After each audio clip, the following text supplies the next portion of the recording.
నేను 2019లో జగన్కి ఓటేసాను సార్. యాక్చువల్గా మనం అప్పటికి నాకు జాబ్ రాలే.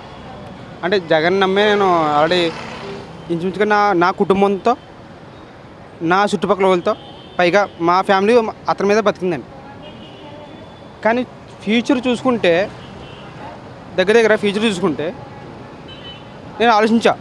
తర్వాత అంటే కొన్ని మన వీడియోలు చూస్తాం కదా, చూసాము, ఆల్రెడీ పరిపాలన కూడా చూసాము. నాకు స్థలం వచ్చింది. యాక్చువల్గా వాళ్ళ నాగరం టైంలో నాకు ఇల్లు కూడా వచ్చింది. జగన్కే ఓటేస్తాను. కానీ అంటే రావాల్సిన గవర్నమెంట్ ఏంటంటే పైన ఎన్డీఏ రావాలి. అది పక్కగా రావాలి. అది రాకపోతే రేపు పొద్దున్న ఇదే కానీ ఈ సమాజంలో ఈయన చేసిన గవర్నమెంట్ అయితే సంక్షేమ పథకాలు ఇచ్చేస్తే రేపు పొద్దున్న శ్రీలంకలో అయిపోద్ది మన రాష్ట్రం. సంక్షేమ పథకాలు అభివృద్ధికి ఆటంకాలు అంటారా? అభివృద్ధి అయితే లేదండి. అభివృద్ధి అయితే లేదు, పక్కగా లేదు. అంత కంపెనీలు వచ్చేసి అంత అభివృద్ధి లేక ఆ రోజుల్లో నాకు జాబ్ లేదు. కానీ ఈ రోజున జాబ్ అంటే గవర్నమెంట్లో ఉండగానే నాకు వేరే ఏదో నాకున్న టాలెంట్ బట్టి వచ్చేసింది ఆల్రెడీ. నేను నా డిగ్రీ చదువుకున్నాను, ఏదో కలెక్షన్ ఉద్యోగం ఏదో చేసుకుంటున్నాను నేను. యాక్చువల్గా ఏదో ఫ్యామిలీ అయితే ఏదో బతుకుతుంది. కానీ కంపెనీలు అయితే ఏం రావాలి. మహిళలు జాబులు రావాలి యువత కంటే ఏం చేయాలంటారు గవర్నమెంట్లు? కంపెనీలు రావాలి, పరిశ్రమలు రావాలి, కంపెనీ రావాలి, పోర్ట్ డెవలప్ అవ్వాలి. మన కాకినాడలో బోలంతా సోర్స్ ఉంది. యాక్చువల్గా చెప్పాలంటే మన రెడ్డి గారు కూడా ఏం తక్కువ తీసుకోవాల్సిన రెడ్డి గారు ఏం కాదండి. కానీ ఎందుకు చేయలేకపోతున్నా అది నాకు అంటే మనకు తెలియదు కదండి, మన రాజకీయం అంత ఏం లేదు కదా. నాకున్న పరిధిలో చెప్తున్నాను అంతే. ఇప్పుడు ఇక్కడ చలమనేశెట్టి సునీల్ గారు నిలబడ్డారండి ఎంపీగా. సో అతను చాలా కార్యక్రమాలు చేస్తారు. మీరు అన్నయ్య చాలామంది ఉద్యోగులు ఉపాధి కల్పిస్తా అంటున్నారు. దాని గురించి మీ కామెంట్ ఏంటి? ఉద్యోగాలు అంటే దేంట్లో ఉద్యోగాలు సార్ అయ్యి? అతను చాలామందికి 3000 ఉద్యోగాలు ఇచ్చారని అనుకుంటున్నారండి. బయట అది ఎంతవరకు నిజం?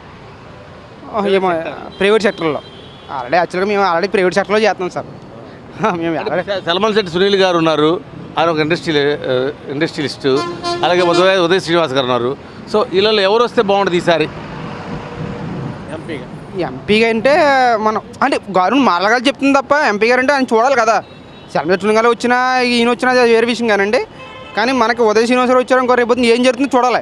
అలాగే 2019లో మన జగన్ గారు వస్తే ఏం చేస్తారో చూడలేదు, చూసాం ఆల్రెడీ. చూడకుండా అయితే ఏమీ లేవు, చూసాం. కానీ మాకు ఏంటంటే జగన్ గారు అనే విషయం కాదండి. మా రెడ్డి గారు చూసి ఓటేసాం.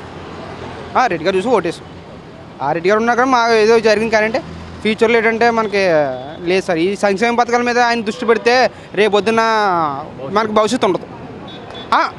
ఎడ్యుకేషన్ మనం చెప్తున్నా. యాక్చువల్గా మరి తర్వాత మన పెన్షన్లు తీసుకున్న వాళ్ళు వాళ్ళ బ్యాంకులు చుట్టూ తిరుగుతున్నారు. మొన్నేమో పంచాయతీలు వేశారు, ఈరోజు మళ్ళీ బ్యాంకులు వేశారు.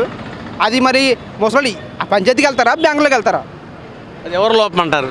అది ఏ లోపం అయితే అది గవర్నమెంట్. అది అంతవరకు నాకు లాజిక్ లేదు సార్, చెప్పలేకపోతే. Okay. Like and subscribe Eagle Media Works.